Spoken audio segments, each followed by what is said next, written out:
Elle bouge tellement pas de son fauteuil que les araignées tissent leur toile sous ses bras. Ses cheveux, on dirait de la barbe à papa.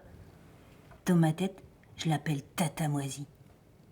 La nuit, quand je vais faire pipi, ses yeux me fixent dans le Bagarre noir. est le dernier Tata spectacle Zombie. jeune public de la compagnie Loba, éclos dans l'œuf d'un reconfinement.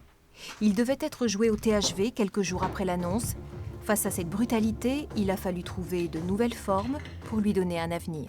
On repart au THV dans 10 jours, on remet Bagarre au travail et on fait une captation vidéo pour avoir un outil de diffusion, puisqu'on ne sait pas quand est-ce qu'on va pouvoir montrer le spectacle aux programmateurs et que des programmateurs nous demandent à le voir.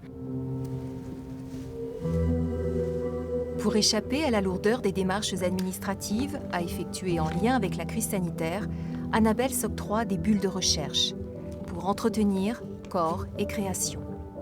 J'ai vraiment besoin de cet équilibre. Ce que j'ai pas fait pendant le premier confinement, j'écrivais beaucoup, mais je bougeais peu. Et là, second confinement, j'ai un besoin vraiment justement d'ouvrir l'espace, puisque l'espace extérieur, on peut pas y aller, mais du coup, ce travail-là, c'est ouvrir un espace intérieur, en fait.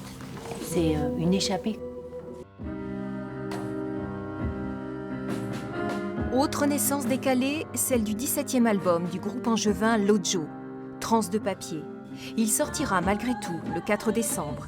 Un contretemps finalement bénéfique passé dans le cocon de cette salle du Shabada désertée. Voilà 32 ans que nous avons pris la route sans arrêt. Cette route, elle est interrompue par un événement extérieur. Bon, ça m'a permis de contempler un petit peu du sommet de notre époque, le temps qui est passé avant. Dans un sens, je profite aussi de cette pause que je n'ai jamais eue en fait. Et on est en train de plonger dans des détails et dans